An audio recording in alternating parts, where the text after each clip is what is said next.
Welcome to 3 Cups Academy, the course on analytics, how to use analytics to measure anything. Let's jump right in. The tools of analytics are only as good as the questions that we ask. In this section, we'll start off with questions that we might have and understand which analytics tools can be most helpful in these situations. There are certainly other tools as well, but these are some of the more commonly used best practices of today. You might have launched a new product or would like to gain some type of feedback about the customer experience. A question might be, are people satisfied with the experience? Or do customers like this new feature? Customer satisfaction surveys are used to understand your customers' satisfaction levels, attitudes, agreements with your organization's products, services, or experiences, and they are often used as rating scales. Let's jump into a real-life example from Sydney, Australia's public transportation customer satisfaction surveys. What stands out to you by reading this chart? You can see that beginning from November 2012 to May 2019, all the satisfaction scores have improved over time. We can also see that the ferry routes have the highest satisfaction score, but perhaps there is something to do with the great and pleasant experience of riding the ferry across the harbor. If you were managing the public transport system, you might take a look at this and say that there is an opportunity in improving the trains. You might also want to investigate further into this data. If you went deeper into your investigation about the customer experience in trains, you might start to break it down even further. These analytics are broken down into sections: timeliness, safety and security, ticketing, convenience, accessibility, and so forth. We see that the highest score is in ease of using my Opal card, but the lowest score is in frequency of the train service. So then, where might you go from here? Well, from here, you might be curious about your operations and start to ask questions like, are we running on time? When are we at capacity? Or, are we operating efficiently? If customers are complaining about the frequency of the train service, you can start to measure train delays. The solid black line represents the target time of no delay. Above the line would be trains arriving early. Below the line would be trains arriving late. By looking at the orange dots, you can see the arrival times of trains and start to visualize the efficiency of your operations. You could then look at it from a different perspective and wonder if and when trains reach passenger capacity. This visualization shows the green line at 100% load with the red line at 135% load. From this, we can see that the Redfern station is over 135% passenger load at 5:19 p.m. when at Penrith, then again at 5:32 p.m. when at Blacktown, and once more at 5:47 p.m. If you were operating the trains, you might try and make some adjustments to train frequency around this time to lighten the load. Even trains surpassing the green line is an area for improvement. The takeaway is all of these insights and potential decisions are possible through asking good questions and analyzing the data. This next tool is called the Net Promoter Score, or NPS, and it is calculated based on responses to a single question.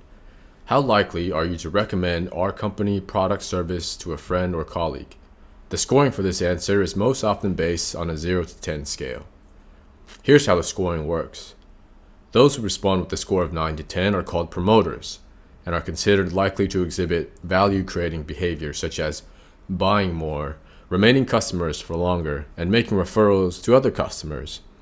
Those who respond with a score of 0 to 6 are labeled detractors, and they are believed to be less likely to exhibit the value-creating behaviors and could actually be negative to your brand.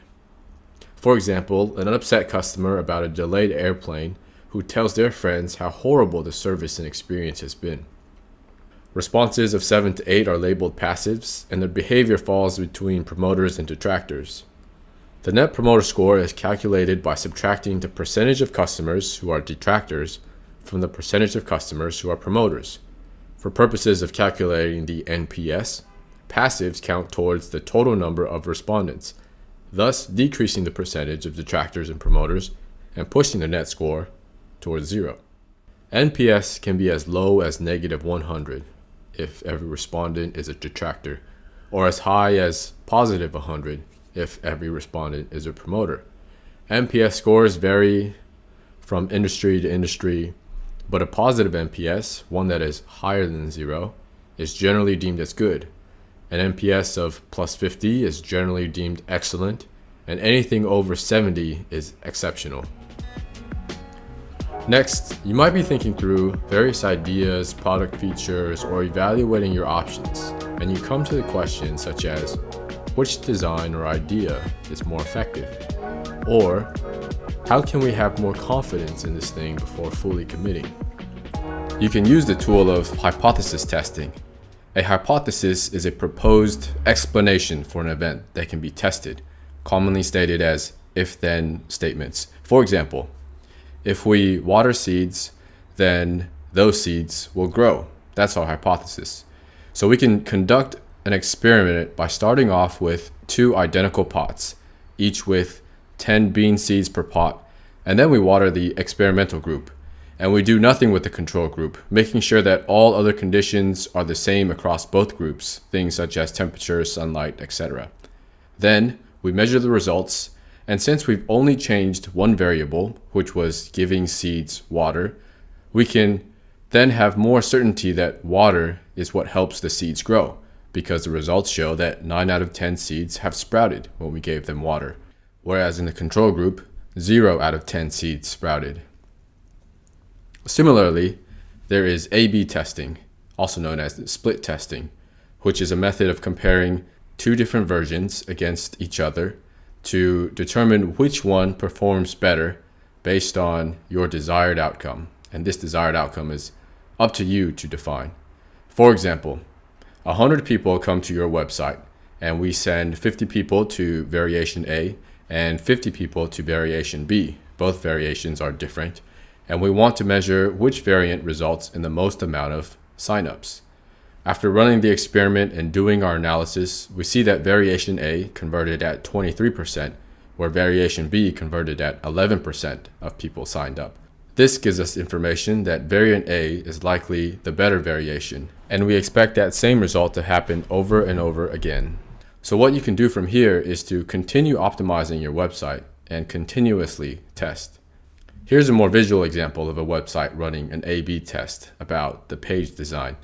You can see the difference in the designs of the 2 variants. The one on the right-hand side has even grids for each sock, each product. The company wanted to measure which of the 2 variants would result in a higher average of revenue per visitor, and variant B was the winner. It's important to note that there are other things besides revenue for you to measure as a desired outcome for your experiment. Perhaps you care about customer loyalty or customers referring your company or product. Then your measurement of success would vary and your results could differ. What if you wanted to test multiple concepts? You can run multivariate testing, which is testing a hypothesis where multiple variables are modified.